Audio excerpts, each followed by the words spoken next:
Hello again, and welcome to Aviation News Talk, where we talk general aviation with relevant news and flying tips for pilots and student pilots to help keep you safe. I'm Max Truscott. I'm a full-time flight instructor and the author of several books on the Garmin G1000, 3000, 5000, and perspective glass cockpits, and the 2008 National Flight Instructor of the Year.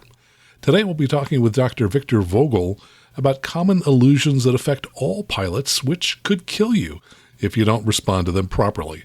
So you won't want to miss that conversation. Last week in episode 239, we talked about two recent accidents, one in which a low-time pilot had an easily avoidable encounter with IMC, and another with a high-time pilot who took off into low IMC.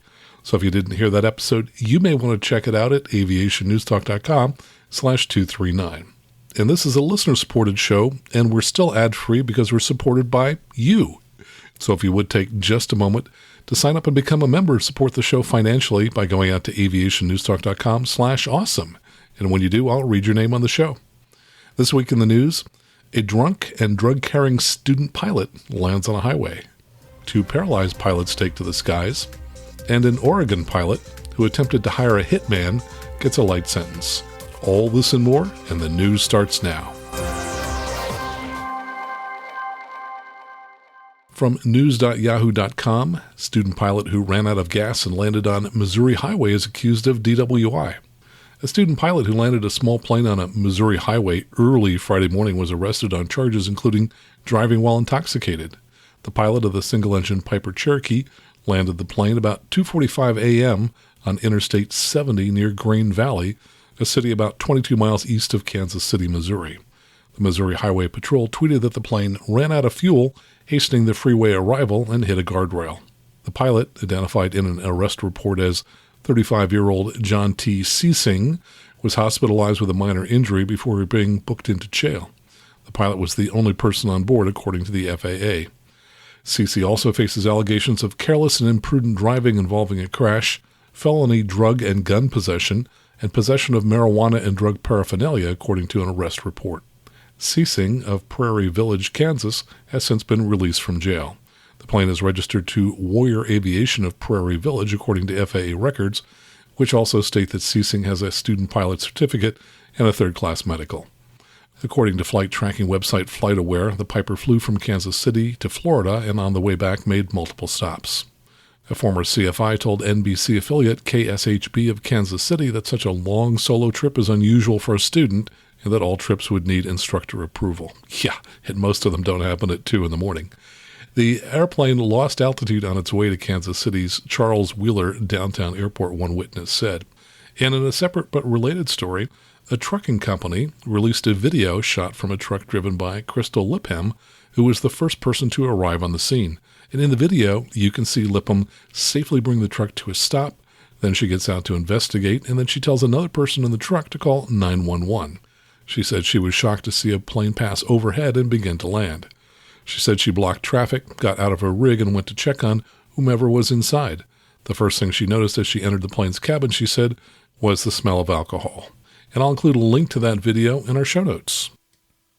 From generalaviationnews.com, plane crashes after CFI takes controls without telling student. The purpose of the flight was to prepare the student pilot for a solo cross-country flight. After taxiing the Kolb Flyer SS to the end of the runway at the airport in Lutz, Florida, the flight instructor told the student to perform a short field takeoff. The student pilot told investigators that there was a crowd at the airport cafe, and the flight instructor stated, "Let's show them what aviation is all about." According to the student pilot, the takeoff roll was normal, and as he pulled back on the flight control stick and began to pitch for a best climb attitude, the airplane struggled to fly. The student then felt back pressure on the control stick and noted that the flight instructor was pulling the stick back more but had not initiated a positive transfer of controls. The airplane then veered to the left, the flight instructor pitched the nose down, and the airplane struck a berm off the left side of the runway before it cartwheeled twice and came to rest. During the accident, the airplane's left wing and empennage were substantially damaged. Probable cause, the flight instructor's failure to maintain control of the airplane following an unannounced transfer of flight control during takeoff. From flyer.co.uk, that's Flyer Magazine, CAA warns of hot VFR moving map devices failing. The CAA, which is the UK equivalent of the FAA, has just issued a warning and advice for pilots about VFR moving map devices which may not be coping with the current heat wave covering much of the UK and, frankly, many other parts of the world too. The CAA Skywise Alert said, last summer we had reports of tablets and mobiles overheating in the cockpit and shutting down, leading to a rise in airspace infringements. The hot weather is back, so make sure you have a backup plan in case you lose your VFR moving map in flight. The CAA points out that a second electronic device may also fail and suggest be prepared to orbit, hold in your position to assess the situation, or fly away from controlled airspace before trying any equipment resets. Be aware of turbulence and thermals that add to the challenge of level flight. Are you planning to take 2, which apparently refers to remaining 2 nautical miles horizontally and 200 feet vertically from airspace? And they note that maybe that needs to be increased when possible. And finally, have your radio set to a relevant ATC frequency and call for navigational assistance if you are unsure of your exact location. And also from the UK, this comes from the BBC.com. Somerset aircraft draw the Queen using GPS illustration. A unique portrait of the Queen has been created by 6 light aircraft. The multiple aircraft GPS illustration was drawn by pilots from Henstridge, Somerset, whose flight paths form the image on a map. Codenamed Art Force 1, 12 crew members were handed a secret GPS plotted path by team leader Amy Whitewick. I must thank the team for their extraordinary courage to push the boundaries of aviation forward, she said. The aircraft belonged to the Light Aircraft Association's Wessex strut, completed more than 365 unique headings in 6 sections spanning the southwest of England. Their journeys resulted in an illustration of the Queen in celebration of her Platinum Jubilee. Miss Whitewick said none of them had any idea what the final image would look like. Each team was given a small, unrecognizable chunk, which, when flown and recorded on SkyDemon, which is a electronic flight bag similar to ForeFlight, and sent back, would be stitched together digitally to form the final image. Miss Whitewick began illustrating images by air in 2020 between lockdowns. She has since drawn several images in her 1972 Cessna 150 Aerobat, including an award-winning and world-first GPS portrait of early aviator John Stringfellow with her co-pilot Mervyn White. It took more than 10 hours to plot out the image of the Queen. Each flight took a passenger as a lookout due to the intense workload involved completing the task at the pilot's pace. I completely underestimated what an incredible learning experience this would become for all of us, said Miss Whitewick. She said one team member had only completed his aircraft license weeks prior to the event, whereas others had flown military jets and commercial aircraft. The aircraft participating in the challenge were a Zen Air Zodiac, a Just Aircraft Superstall, Cessna 150 and 150 Aerobat, Vans RB6, and a Beagle Pup. From GeneralAviationNews.com, CFI doesn't listen when student says engine doesn't sound right. Now, this is a NASA ASRS report that was written by the pilot. It says, I was on an IFR flight with my student to ZZZ Airport. Upon departing ZZZ-1, my student mentioned that the aircraft engine didn't sound right. I was unable to detect a distinctive difference to be of any concern, so I decided to continue the flight. At 5,000 feet and roughly 10 nautical miles away from ZZ Airport, there was an audible bang from the engine and a loss of 300 RPM from the engine. I tried exercising the throttle with only 2,300 RPM at full throttle. I reduced the throttle and ran through the engine roughness checklist. None of the items on the checklist remedied the loss of power or engine roughness. The mag check resulted in roughly a 1,000 RPM drop for both, but the engine continued to operate just at reduced power. It's important to note that the mag check on the run-up was within limits. I made the decision to divert to another airport. I called the center to cancel IFR and go into the airport under VFR. I was able to land the aircraft without further incident.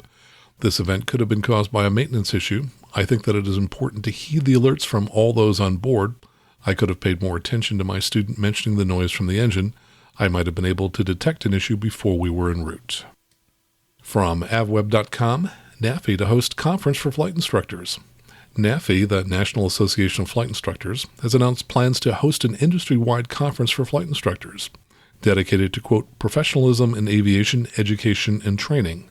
The NAFI Summit, Flight Instruction Excellence, is open to current and prospective certified flight instructors, aviation leaders, industry advocates, government representatives, and media. It will feature keynote speakers along with opportunities to share best practices, business skills, and instructional techniques. NAFI Chair Karen Kalashek said this is an exciting opportunity to highlight the important role of flight instructors in creating and maintaining a safe and growing pilot population during times of dramatic change. The upcoming summit actively supports NAFI's vision of safer pilots through excellent in-flight instruction. The NAFI summit is expected to take place in October 2023. The exact date and location for the conference have not yet been confirmed.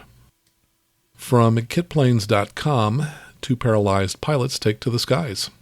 Justin Falls is a quadriplegic pilot who learned to fly with the help of Able Flight, a nonprofit organization whose mission is to offer people with physical disabilities an opportunity to learn to fly, an extremely rewarding experience that may have once felt unachievable for people who use wheelchairs due to a spinal cord injury. Justin's Zenith Stoll CH-750 light sport aircraft is equipped with custom controls that incorporate throttle, rudder, and brakes into one control stick, which he operates with his left hand. He controls the ailerons and elevator with his right hand. His right hand and right tricep muscle are paralyzed, so there's also a custom attachment on the right stick that allows him to grip it more easily.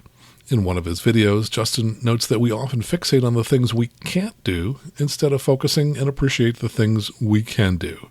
This serves as a good reminder for both able-bodied individuals and people with disabilities to count our lucky stars. At the end of the day, it doesn't really matter what I can't do, because I can fly, Justin says. He and his friend Johnny Ragland, a paraplegic pilot, recently took to the skies and created educational and inspiring video for Johnny's YouTube channel, Wheelie Good Pilot. As Justin mentions in the video, this may be the first time in history where a quadriplegic pilot and a paraplegic pilot get out of their wheelchairs, squeeze into a small airplane together, and take to the sky. And I'll, of course, include a link to that video in the show notes, and in it he mentions that Zenith designed a completely new control stick for his aircraft. He also said we will all acquire wounds throughout our lives, some mental and some physical, but I'm here to tell you that we are so much more than the scars we bear. From businessnorth.com, Cirrus unveils painting additions to Duluth facilities. Cirrus Aircraft has opened the latest addition to its Duluth manufacturing plant, a 16,000 square foot facility that will increase employment by 50 people. With the expansion, Cirrus will have 86,000 square feet of painting space, allowing the firm to paint its propeller and jet aircraft with personalized final touches buyers can order. This is an exciting milestone, said Pat Waddick, Cirrus President of Innovation and Operations. We will gain 35% more capacity to complete aircraft. The GA manufacturer employs more than 1,200 people in Duluth and has more than 9,000 small planes in the skies. In addition, Cirrus is in the process of expanding into the former commercial aircraft maintenance building, originally built by Northwest Airlines. From aviationpros.com, NTSB report says crashed pot plane was using wrong tank. A plane that crashed in an East Medford, Oregon neighborhood in the summer of 2019 did so because it was drawing fuel from an empty reserve tank rather than the primary tank the pilot had filled before takeoff. The NTSB lists fuel starvation as the official cause of the crash that occurred June 8, 2019, during which a 1947 Beech 35 Bonanza crashed into a tree. The report states that Boise pilot Matthew William Thompson, who was convicted last month of a federal drug charge for his role trafficking several pounds of hash oil from Cave Junction before the crash, did not cooperate with the NTSB in the crash investigation. Investigators, however, determined that the probable cause of the accident to be the pilot's mismanagement of fuel on board, which resulted in a total loss of engine power due to fuel starvation. The NTSB determined that Thompson likely didn't position the fuel selector switch to one of the main fuel tanks. Upon NTSB's inspection of the wreckage, investigators found the fuel selector valve in the auxiliary position. The main fuel tanks had a sufficient quantity of fuel, but the auxiliary tank was nearly empty. A passenger in the plane, Zachary Wayne Moore of Boise, reportedly told an FAA inspector that shortly after takeoff, the plane began to have engine trouble. Thompson resorted to pumping up and down on a device that kept the engine running. The 1947 aircraft had a hand-operated auxiliary or wobble fuel pump, according to the NTSB. From DemeraraWaves.com, a Colombian and Brazilian fined almost $1 billion Guyana for drug trafficking and aviation offenses. Now, this is a follow-up to a story last week, which I didn't read, but I did include in our list of cut stories for our Patreon supporters, and it was about 2 gentlemen who landed in Guyana with a Cessna carrying drugs. And just to show you how swift justice is, a week later, they've been convicted. Here's the story. A Colombian and a Brazilian who landed a cocaine-laden plane illegally last week on the Midair airstrip were fined almost 1 billion Guyana dollars and jailed for several years. Now, the current exchange rate puts that at 4.7 million US dollars. That's a pretty large fine. Police said Colombian pilot 42-year-old Rodriguez Estevan and Brazilian co-pilot 24-year-old Matias Vincius Alberto were convicted for being in possession of 640 pounds of cocaine for the purpose of trafficking, and they were each fined about $2 million US and sentenced to 4 years and 6 months for imprisonment. In addition, they were also fined about $235,000 US and sentenced to an additional 4 years and 6 months for being in possession of 120 pounds of marijuana. They were also convicted of several offenses in breach of Guyana's aviation laws. Police said Estevan and Alberto were each fined about $10,000 US and imprisoned for 1 year for each charge of operating a civil aircraft without airworthiness certificate, interference with an aircraft, and for having a false or misleading marking. The duo was also ordered to pay about $15,000 US and 1 year for operating an aircraft without insurance. All told, they were fined a total of about $2.3 million each. And finally, from justice.gov, that's the U.S. Justice Department website, drug-dealing pilot from Southern Oregon who attempted to hire a hitman to kill associate sentenced to federal prison. A Josephine County, Oregon man who distributed marijuana throughout the U.S. using his private plane and who hired a hitman to kill a drug trafficking associate was sentenced to federal prison today. John Toby Larson, 71, was sentenced to time served in federal prison and 5 years supervised release. Larson has been in custody for approximately 35 months since his arrest in August 2019. According to court documents in May 2019, law enforcement received reports that Larson was distributing marijuana from South Oregon through the U.S. via his private airplane and smuggling bulk cash proceeds back into the state. Investigators further learned that Larson had expressed interest in hiring someone to murder an associate he believed threatened his drug trafficking enterprise. Following these revelations, investigators staged a series of undercover meetings with Larson, wherein a federal law enforcement officer posed as someone willing to carry out Larson's murder-for-hire scheme. In meetings with the undercover officer, Larson disclosed the identity of his targeted associate, discussed his reasoning for wanting the associate killed, and offered to pay the officer $20,000 to carry out the scheme. At their third and final meeting, federal agents arrested Larson and executed a search warrant on his residence and airplane hangar. Agents seized various items associated with Larson's trafficking scheme, including his airplane, approximately $100,000 in cash, and marijuana distillate. Well, that's the news for this week. Coming up next, a few of my updates, and then our conversation with Dr. Victor Vogel, where we'll talk about illusions that you need to know about because they could kill you. All right here on the Aviation News Talk podcast.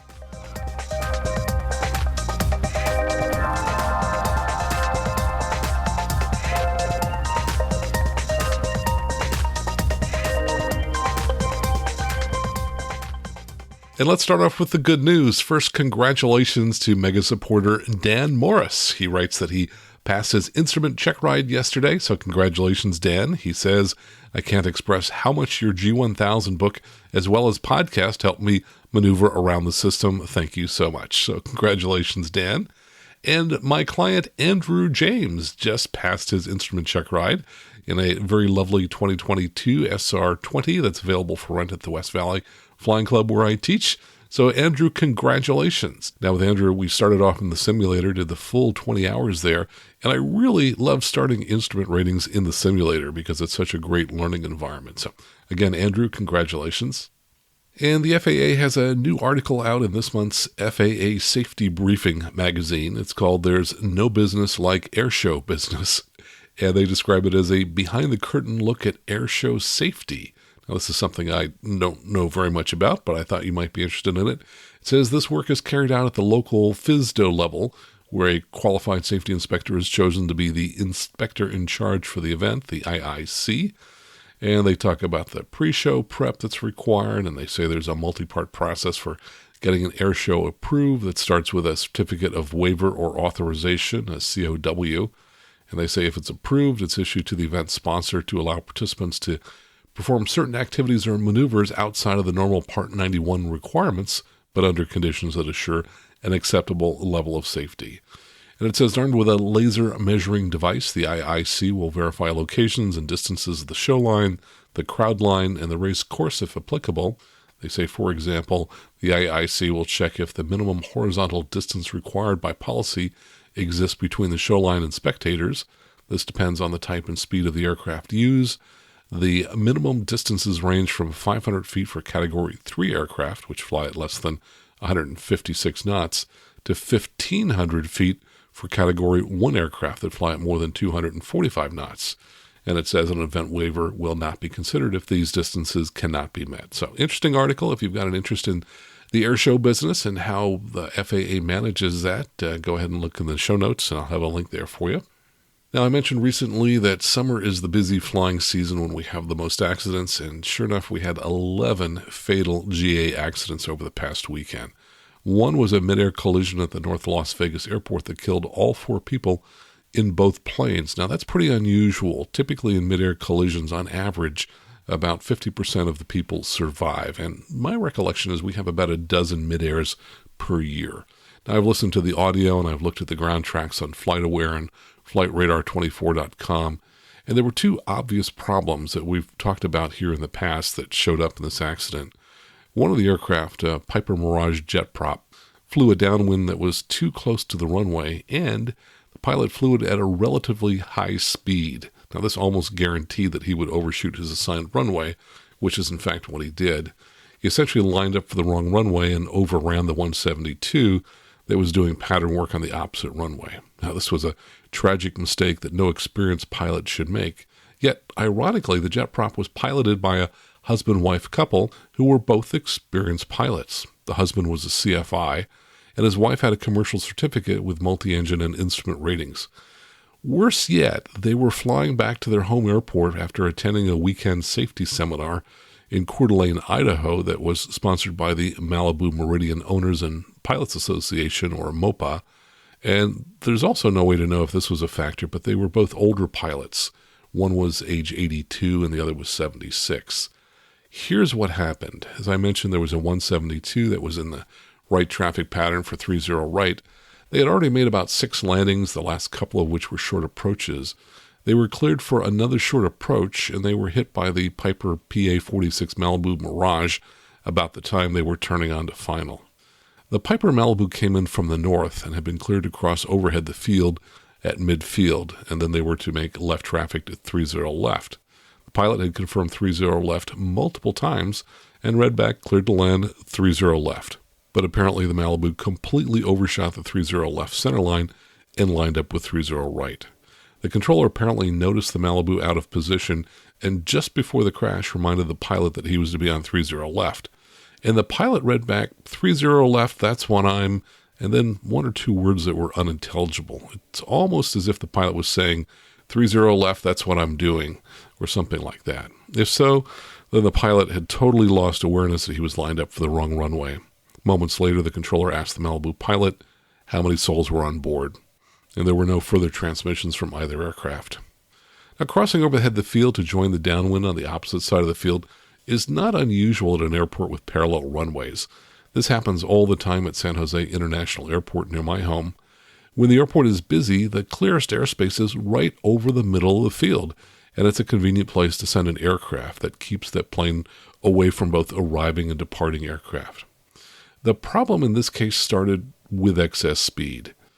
The JetProp was at 147 knots as he passed over the center of the field at 3,150 feet.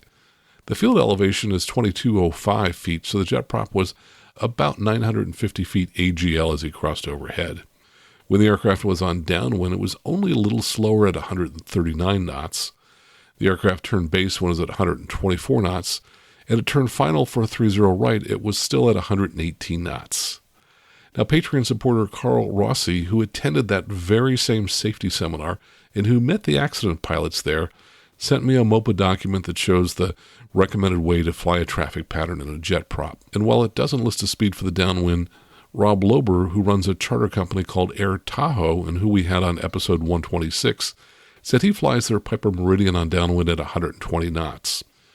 The document that came from MOPA says on base that they are not to fly less than 100 knots, and on final it says the approach speed is 85 knots. Rob wrote, I usually fly 120 on downwind, 110 on base, and 100 on final, slowing to about 90 knots over the fence. So the accident aircraft was arguably about 20 knots fast on downwind, 20 to 25 knots fast on base, and 33 knots fast on final. But had the jet prop either flown a larger traffic pattern or used a steeper bank angle, it would have still been possible to properly line up for runway 30 left and not overshoot the runway. But that's where the jet prop pilot erred. And it was the same error we saw with the Learjet accident in San Diego just 7 months ago that we talked about in episode 214. In both cases, these aircraft flew a downwind that was too close to final.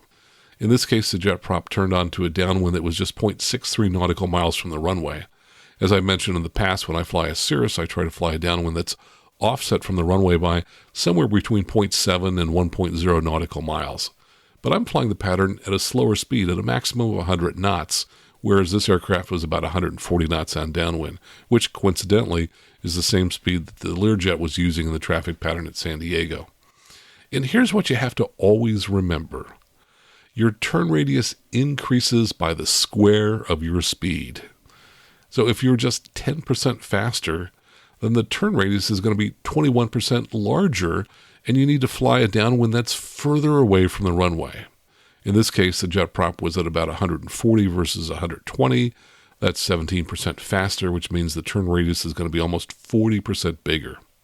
Now, the amazing thing is that if the jet prop had simply flown a continuous 30-degree bank turn in the pattern, it would not have overshot 30 left, and this accident wouldn't have occurred. 0.63 nautical miles is 3,827 feet. At 140 knots and 30-degree bank, the turn radius is 3,014 feet, much less than 3,827 feet. So the turn was very doable, and the jet prop's average speed around the pattern was probably closer to 130 knots. And a bank angle of just 22 degrees would have been sufficient for them to successfully make the turn in line up with 30 left. But let's calculate the bank angle that the jet prop was actually using. Now, the two runways are about 700 feet apart. So if we were to calculate the turn radius from the left downwind all the way over to runway 30 right, we would first take the 3,800 feet from the downwind to runway 30 left, add 700 feet, and that's about 4,500 feet available. Using a turn radius calculator, I determined that the accident aircraft was banked on average somewhere between 18 and 19 degrees, so less than a 20-degree bank throughout their entire turn to final.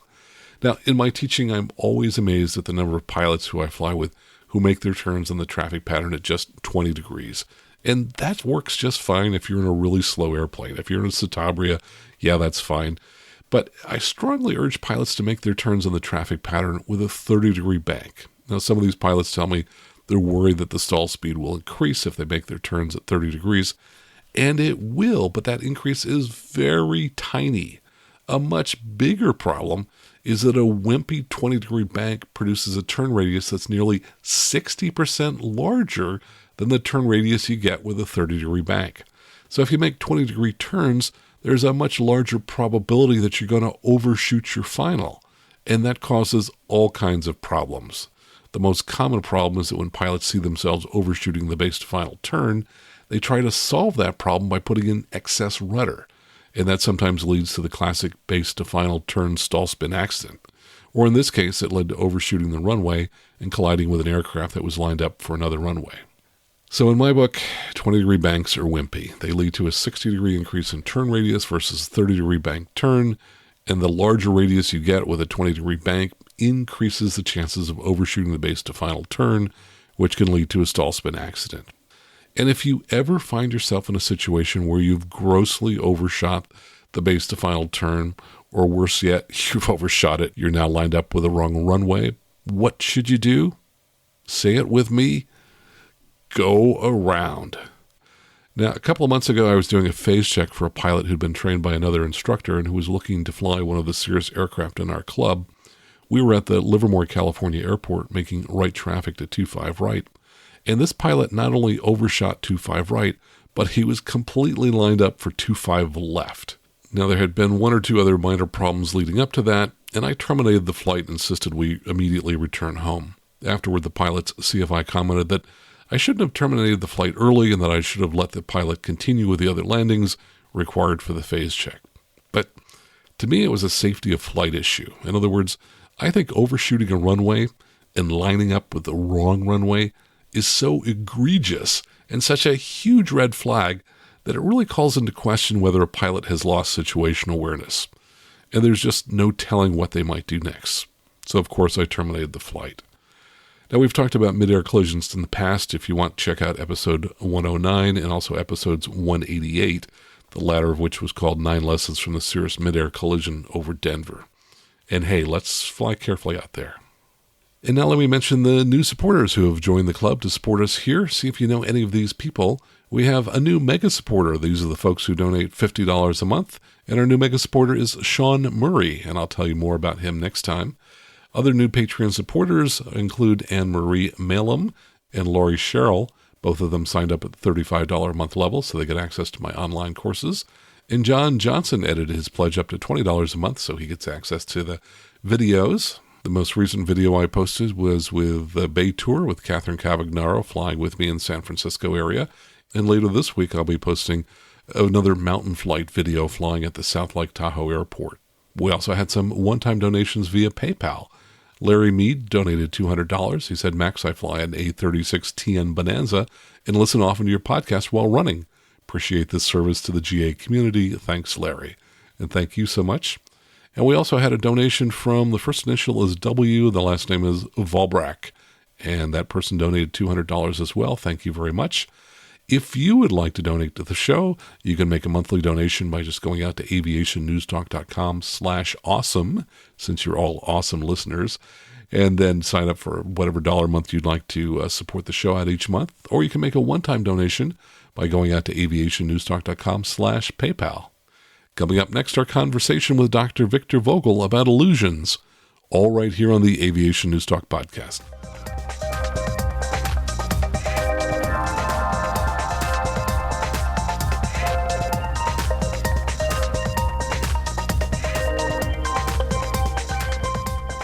And now let me tell you a little bit about Victor Vogel.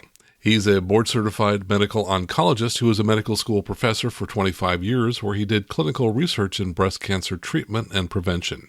He's been flying for more than 40 years, and he's a CFI II and member of the board of directors of the National Association of Flight Instructors. 2 years ago, he founded a public charity named Susquehanna STEM to the Skies that seeks to bring aviation-based STEM education to the high schools and career technical centers in the Susquehanna Valley of South Central Pennsylvania. And now here's our conversation with Dr. Victor Vogel. Victor, welcome to the show. Great to have you here today. Great to be with you, Max. I'm looking forward to this. Well, likewise, we've talked about aeromedical factors in the past and been waiting to get you here on the show. I think pilots probably underestimate their importance. I think that people study for them for the check ride, but then they never seem to get talked about much after the check ride. Tell us why these factors are so important. Well, they're important because they relate directly to the safety of flight. And the things that are talked about on the check ride can include hypoxia and hyperventilation and spatial disorientation and stress and fatigue and dehydration. There's a whole list in both the private and commercial ACS about things that are fair game to include in the oral portion of a check ride. But I think more importantly, a pilot's understanding of these things in terms of their contribution to safety is very important. And like any aspect of flying, they really should be reviewed periodically so that we don't forget about them and we remember how to prevent and avoid or deal with some of these medical and physiologic situations that can arise. I agree. I think review is important. Certainly pilots are constantly reviewing. We're constantly practicing, but I don't see us practicing these kinds of things. And yet, these kinds of things can kill people just as quickly as anything else in aviation. They certainly can, and particularly spatial disorientation, which we're going to talk about, which is not at all uncommon. But FAA says that one of the most important contributors to aviation accidents is fatigue. And I don't think we often give appropriate attention to the impact of fatigue on our ability to perform as pilots. Yeah, I totally agree about fatigue. I think that sometimes pilots view ourselves as superhuman, Superman, Superwoman, and it's easy to forget that, yeah, when we get tired, we get goofy. And the other thing is, it's important to be aware of the things we're going to talk about, particularly these illusions, because if you're not aware of them and don't review them, you will not recognize them. And if you don't recognize them, you won't be able to do the interventions that need to correct or prevent the bad outcomes that can occur with these illusions. Well, let's jump right into the illusions. Tell us about the leans. Yeah, so the leans are very interesting. The first time I saw it, I was a fairly new private pilot, and one of my fellow medical residents in training wanted to ride in my airplane. So I took him for a ride, and we were doing a slow turn and came out of it. And when we came out of the turn, he demonstrated to me what the leans are. So that is actually the most common illusion during flight. And it's caused by this return to level flight after a gradual and prolonged turn. And the reason this happens is that our inner ears have 3 semicircular canals, and those canals are orthogonally oriented, meaning they're at mutual right angles to each other, and they essentially define the 3 axes of flight. And those semicircular canals can only sense acceleration of the fluid inside the canals, which then stimulates the little hair cells and tells our so-called vestibular system, our balance system, that there's acceleration, and that's how we perceive motion. But when the motion is constant and there's no acceleration, then there's no perception of movement. But if you change the axis of a turn, so when you come out of a gentle bank turn into level flight, that change of orientation can cause the motion of the fluid in those semicircular canals, and then you can perceive that you're turning in the opposite direction. And that can be very disorienting. Now, it was mildly disorienting to my passenger 30 years ago, but if it happens to the pilot, it can really be confusing because it tells you something is happening that's not happening, and it's happening in the opposite direction of what you think it's happening. So that's the leans. And you actually can see passengers do this. They'll turn their bodies in the direction of the previous turn, even when the airplane has returned to straight and level. Yeah, I think there's a very important point about all of the illusions here, and that is that our body lies to us. Is that a fair statement? That is a fair statement. And, historically, classically, we refer to those body sensations as seat of the pants flying. It's the sensations that you feel in your muscles, in your somatosensory system, in your semicircular canals, your balance system. And because of the way those systems work, they can give us false perceptions of what's actually happening. Yeah, it's no surprising that the human body was not developed to perfectly sense things when we're in flight because, hey, we've only been in flight for perhaps 120 years, and that's not much in terms of time to evolve. So, yeah, the semicircular canals, I guess we could think of as kind of our internal gyroscope. And I see sometimes pilots who will, and this is particularly true in instrument flight, they may have a very shallow turn which is developing in one direction. And so, for example, they might be turning left at a degree per second or even less. And I still remember in instrument training one time ending up in a 30-degree bank and had no idea how I got there. Yes, and if that rate of turn is very slow, or once you get in an established bank, if there's no acceleration, if you're not changing airspeed and the bank is held constant, you literally cannot perceive that the aircraft is turning unless your eyes can tell you that it's turning. And that's the check that is built into our physiology, is that when we get these sensations from our inner ear or this somatosensory sensation from our muscles and the sensory nerves in our limbs, when those sensations are coming and we can't verify or validate them with our eyes, that's when the trouble starts. So when does that occur? Well, it occurs in instrument meteorological conditions, and particularly it occurs at night when you can't get a good perception of what's up, what's down, what's the horizon, am I in a turn or am I level? And without aircraft instruments, that can be a very, very difficult, if not impossible, situation. And we've all heard about, the statistics that say if you fly into instrument conditions and you are not instrument rated, you will survive about 178 seconds. It's less than 3 minutes before that seat of the pants feel doesn't permit you to remain straight and level. And so since the leans are so important, I want to just go ahead and kind of describe kind of step by step exactly how people can get into that. And I would say that, for example, if a pilot were very slowly turning, let's say, to the right, and they're just gradually increasing in the bank and they don't realize that they're doing it, they're actually going to feel like they're straight and level if they make this turn at a very slow rate. And then if they notice that they're headed to the right and they start to bank back to the left to get back to straight and level, they're actually going to perceive that they need to be turning further right, and that they're going to return to that right turn while in the process kind of leaning their body to the right. So it's pretty counterintuitive, but somebody who is returning to straight and level can actually feel like, no, I need to go back in that wrong direction that I was initially headed in. Yes, because what happens is that as you level out of that right-hand turn, the perception is going to be that you're in a left-hand turn. And that can be very, very disorienting if you don't have visual cues to tell us that you're not turning.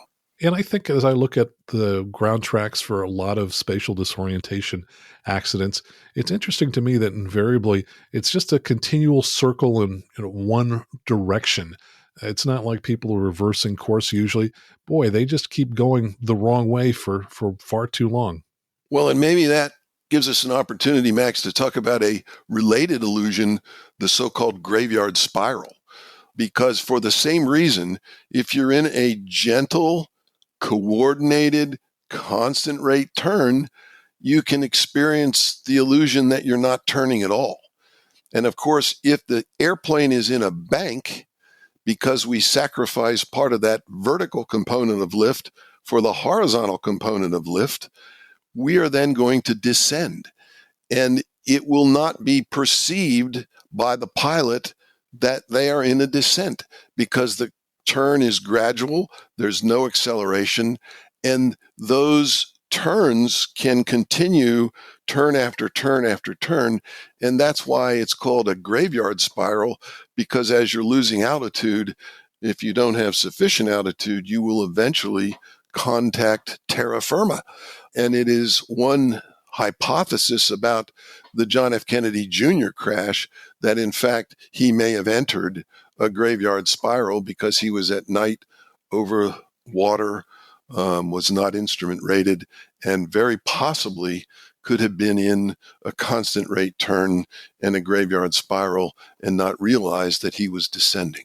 Yeah, of course, he was in VFR conditions, but it was very black. And so it's really like being in a closet, not being able to see anything. Well, I think the other thing about the graveyard spiral is that if people recover by just pulling back, they're actually going to end up tightening the spiral. Yes, and that would possibly be a common response.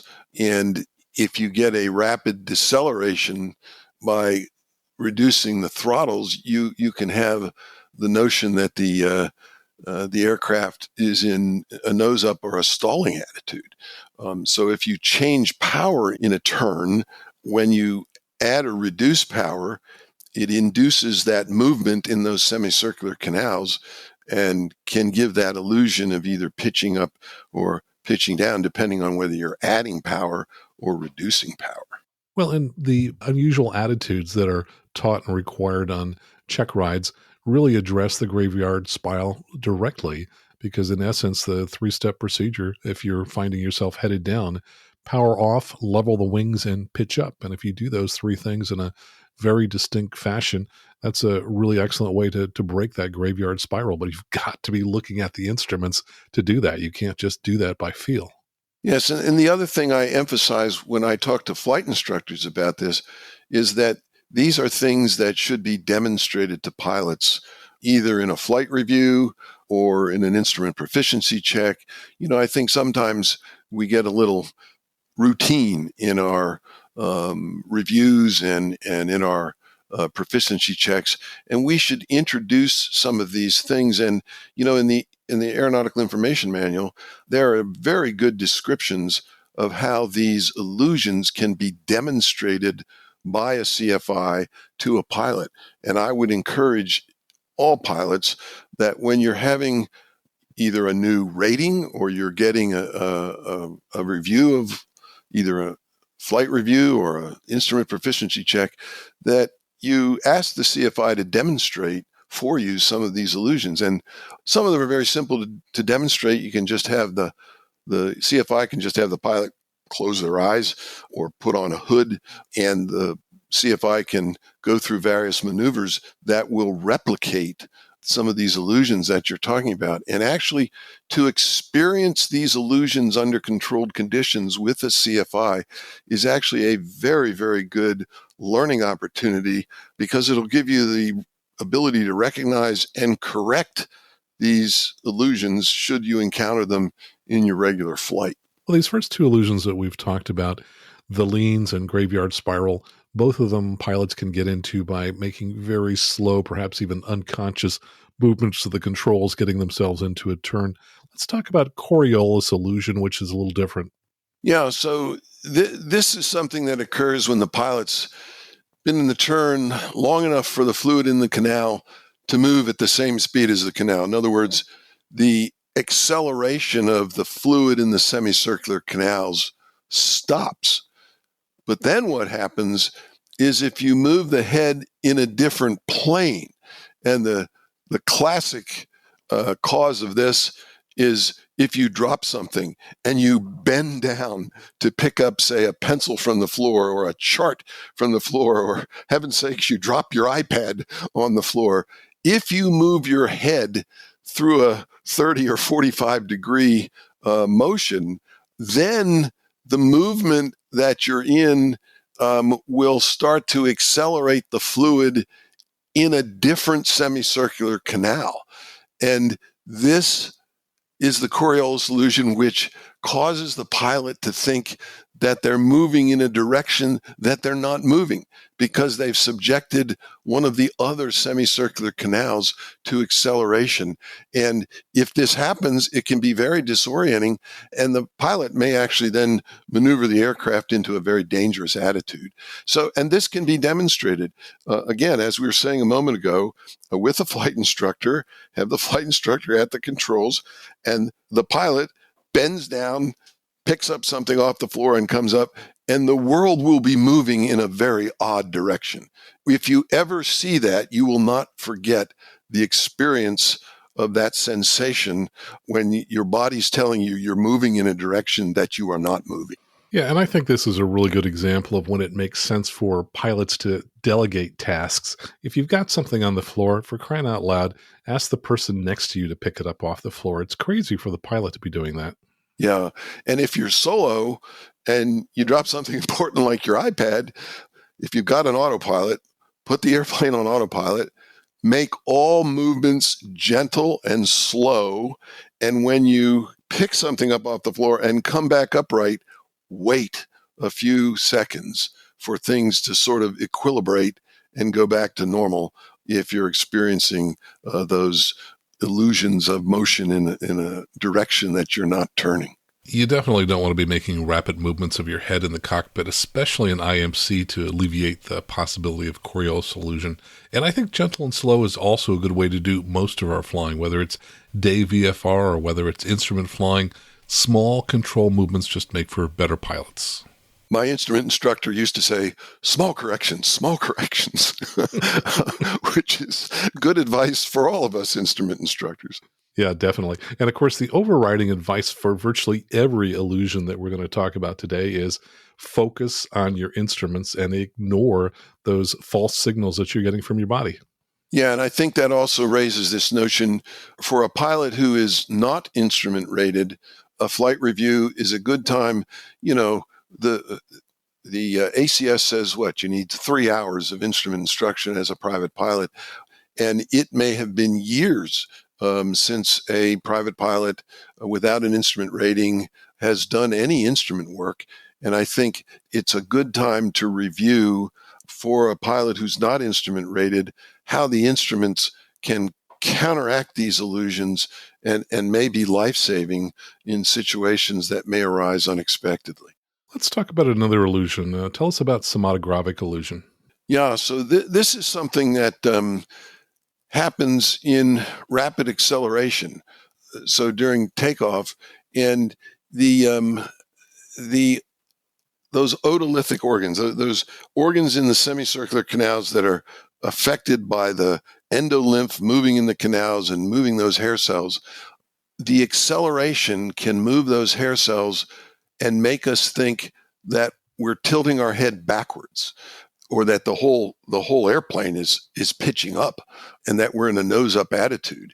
And the danger here is that if you believe that sensation, you can then be forced to perhaps push the nose down when you're not really in a nose up attitude. And particularly in takeoff close to the ground, that can result in contact with terrain. So that's something to be very, very aware of, that a rapid acceleration close to the ground can give this sensation of pitching up, and that's the somatographic illusion. Yeah, and that doesn't affect us in the daytime, because if, for example, we are flying straight and level after takeoff because we feel like we're climbing, we see the houses getting bigger and we go, oh, better pull back. At night, if you take off at night, you don't see the houses getting bigger. And if you rely just on the senses that are being fed to you from your ear, you might feel like, oh yeah, I'm in a climb. I don't need to pull back. And what I've read is that the typical night takeoff accident that involves somatographic illusion, almost always those crashes occur within 1 mile of the airport. Yeah, and I think it's also important to remember that while the most common place in the traffic pattern for accidents to occur is on landing, the most common place for fatal accidents to occur is during takeoff. So if a pilot has not flown at night or has not flown in low visibility, they should become aware of this somatographic illusion. And you can demonstrate, you don't have to demonstrate this on the runway close to the ground. You can do this at altitude by accelerating, by advancing power and climbing into a climb attitude. And that acceleration from level flight will be the same as acceleration from the runway at takeoff. And you can demonstrate this illusion at a safe altitude, so there's no risk of contacting the ground. But it is something that pilots should be aware of and know that it can happen. And as we said, particularly in low visibility, clouds, nighttime, poor visibility situations.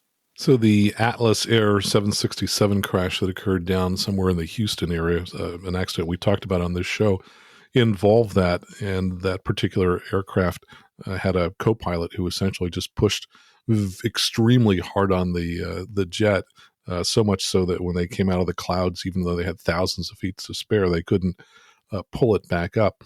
And I remember reading that the perception would have been something like an 80-degree pitch up in his mind. And I remember thinking, wow, that seems unusually large. And so sometime in the past year or so, I was on an airliner that was taking off, and I was a passenger up somewhat near the front of the cabin.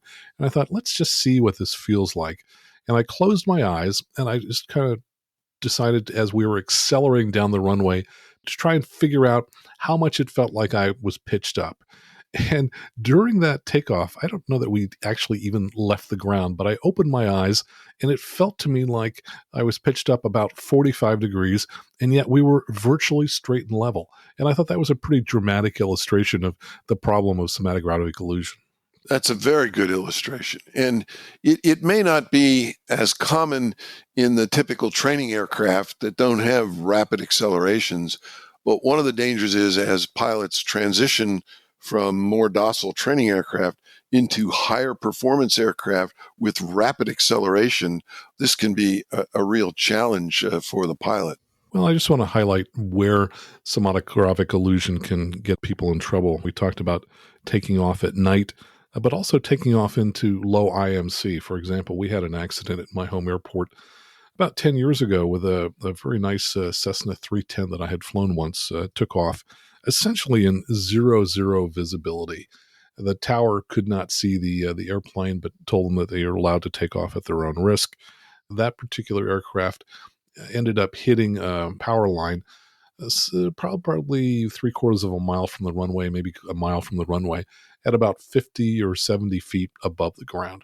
So apparently that aircraft barely climbed, took off, and it was just flying straight and level close to the ground.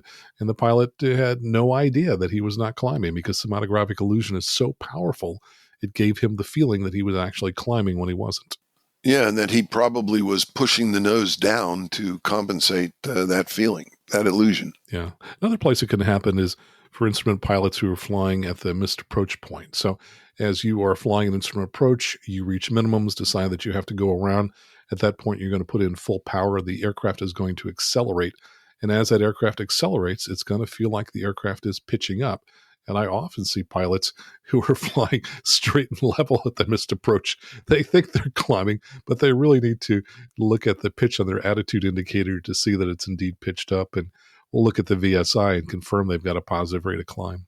Yeah, this is something that was brought to my attention recently by Karen Kalashek, who's our chair of the NAFI board of directors. And she said that she was with a student who was doing a missed approach in IMC conditions.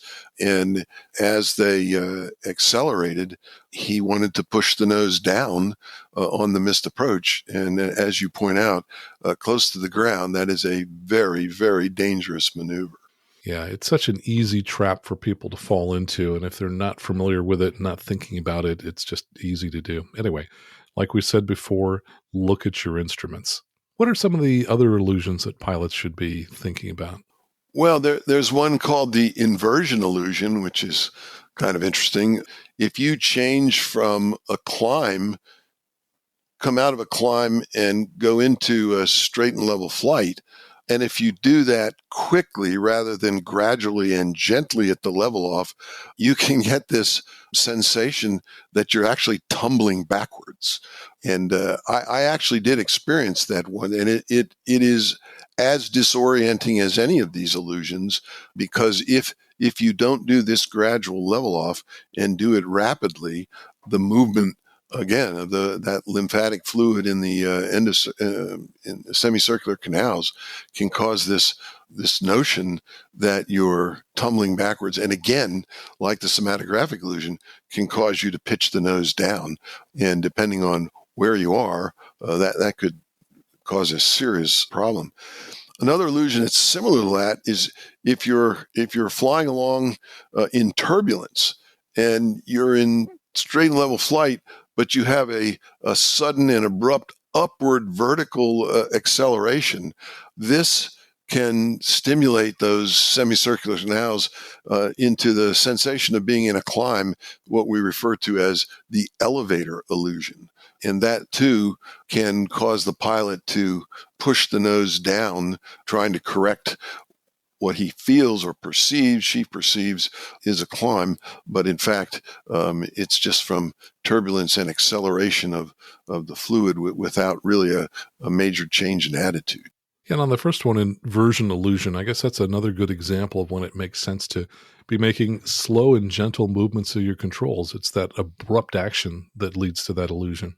Yeah, and I'm told that this is something that aerobatic pilots and obviously military pilots have to work on for a very long time to overcome these sensations, because you can imagine how disorienting it is when you're doing high G turns, accelerations, climbs, descents, and how an aerobatic pilot needs to learn how to ignore those sensations. Now, obviously, you don't do aerobatics in instrument conditions, and you have to rely heavily on the visual cues, but initially it can be extremely disorienting for the new aerobatic pilot who's experiencing acceleration in planes, meaning physiologic planes, that they're not used to seeing or feeling. And for elevator illusion, I guess one of the things pilots is taught is to, rather than react to all the updrafts and downdrafts, if they're very strong, just keep the wings straight and level and try and fly a level attitude. Yeah, exactly. Would you like to talk about some of the nighttime illusions? Please. Yeah, so one of the ones that I've experienced, because I now I live in a relatively rural area, and the biggest problem in rural areas there's no horizon. We have a lot of black holes, so we don't see a lot of lights, and you can get this sensation of descending into a black hole, which is featureless, and that too can be disorienting. But if you fly in cities where there are highway lights and building lights and rows of lights on hilltops, you can get this sensation of a false horizon where it is very, very difficult to determine what the actual horizon is, because a road that's going across your visual field at a 45-degree angle can have the appearance of being the horizon, and then the unsuspecting pilot may then bank the airplane so that the wings are parallel to that row of lights, but those lights are going off at an angle, and that will put you into a bank because of this false horizon illusion. That's a serious one. The other one that can occur at night is that if you stare at a light that's a fixed point, which again, out here in the open countryside away from the cities, we have a lot of single lights. They either light objects, or they light buildings, or they're traffic lights, or they're beacons of some sort. And it turns out that our brain, in order to perceive distance and lights, needs 2 points. And if there are not 2 points for our visual perception to perceive and use to monitor things like airspeed and turns, that staring at a single light can cause what's called autokinesis. And that means the fixed light can start to move, or that is, our perception tells us that the light is moved or is moving. And that potentially could cause loss of control of the aircraft as you're trying to follow this light that appears to be moving. And again, this isn't a problem for pilots who fly in the cities where there's lots of lights, but I have seen that occur here in the countryside where there are few lights, and you have to be very, very careful not to stare at a solitary light, because your brain wants to create a second light, and that's why it creates this phenomenon of autokinesis. In other words, movement without movement. The movement is occurring because of the perception of the brain. There are so many gotchas out there. Let's talk about another class of them. Talk about runway and visual illusions. Yeah, so when we're used to seeing a certain depiction of a runway, let's say we fly to an airport every day, our usual home airport, where the runway is, say, 50 feet wide. And now, for whatever reason, we go to a runway that's 150 feet wide.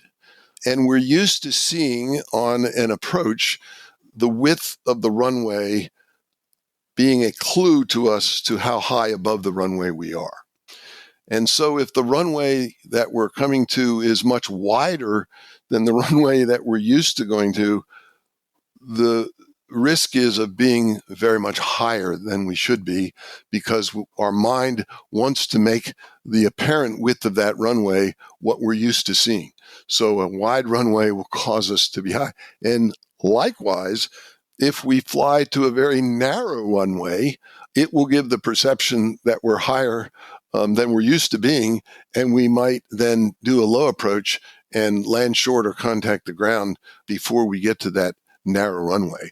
So those things are very important to be aware of in terms of the effect that it can have on our approach to a runway that we're not familiar with. And this particular illusion, of all the things we've talked about, is probably the one that I see most frequently. I'm constantly working with pilots as we fly to runways of different widths, and I'm constantly reminding them that, hey, when you're in the flare, this is a 150-foot wide runway, and you're used to our home runway of 70 feet. So be careful that you're not flaring much too high above the runway. And I see it all the time. It's amazingly common. Yeah, and the other thing that can really be a challenge at night, I think we're getting the impression here, Max, that night is a dangerous time. Night is a difficult time, and we have to be very, very careful. But if you combine night with phenomena that obscure our normal vision, rain, haze, a dark runway environment, those things can cause an approach to be lower than normal. So we have to be very, very careful.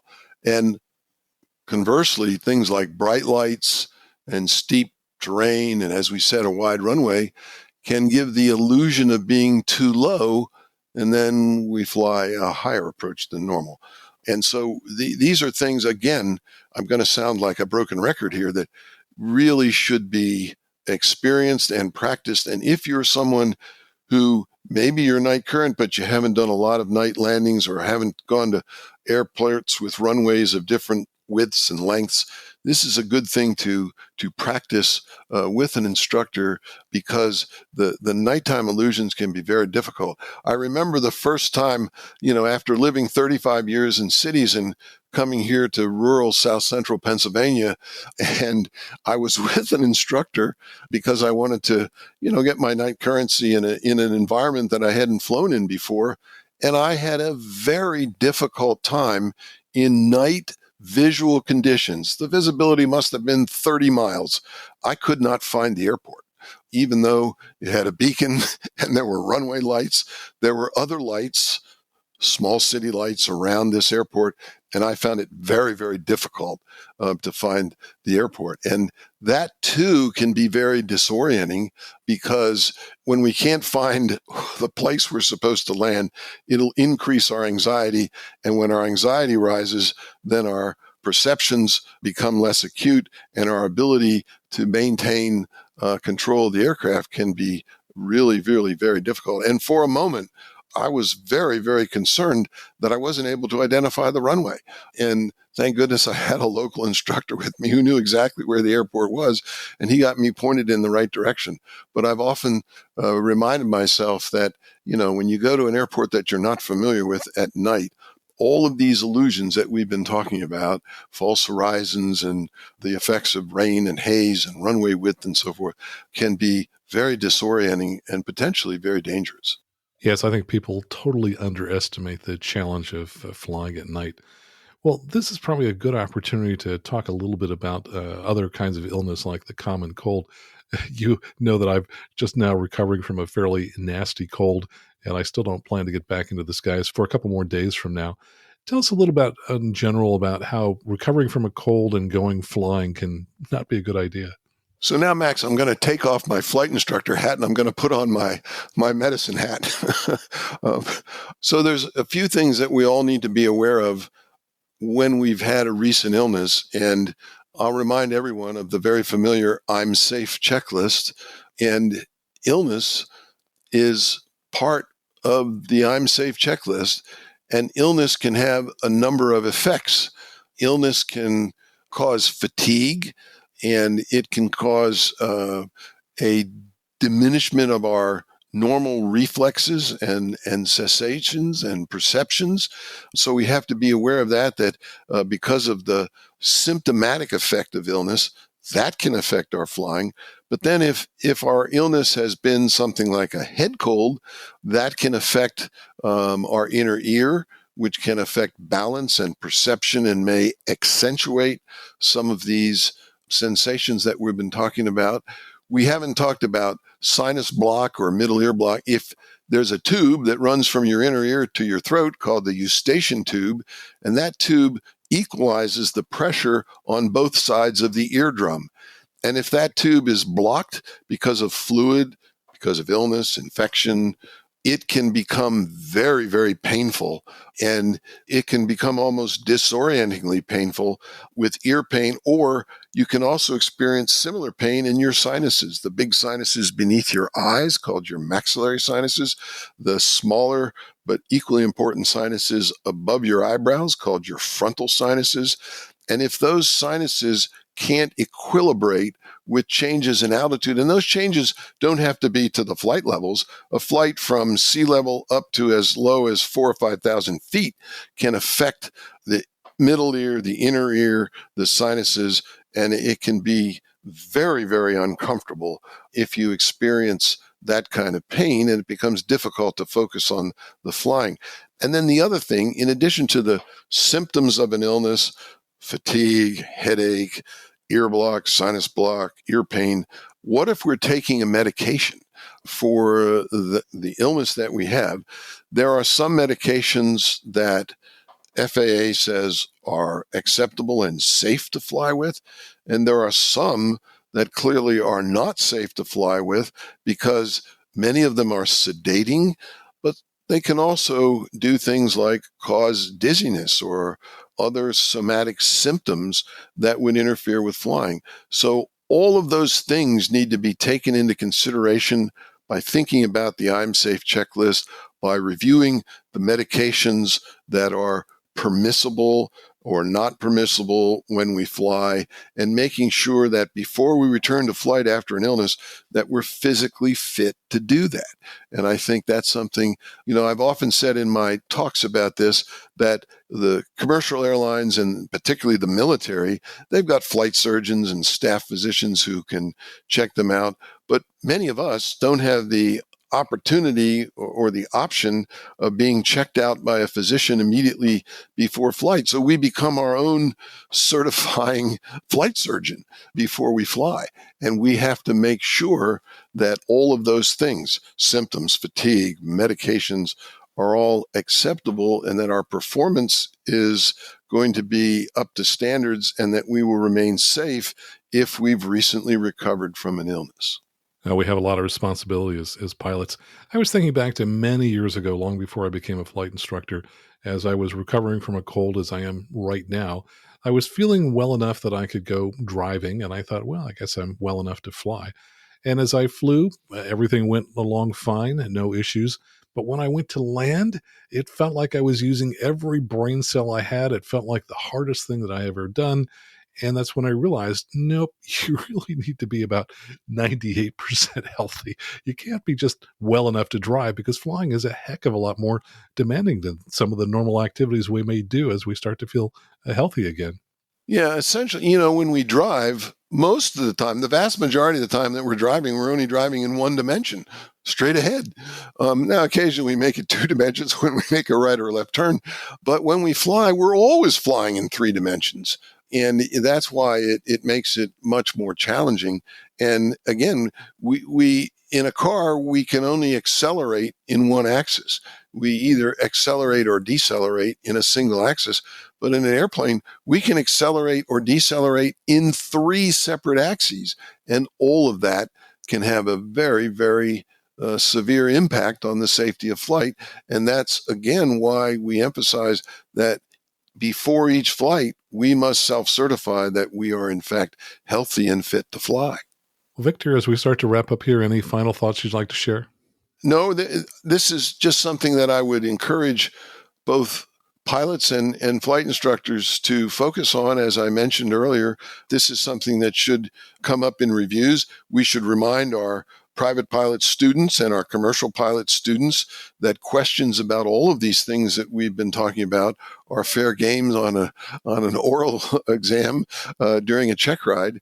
But more importantly, these are things that we should all be aware of and pay attention to maintain the safety of our flying. Victor, thanks so much for joining us here today. Thanks for having me, Max. I've enjoyed it.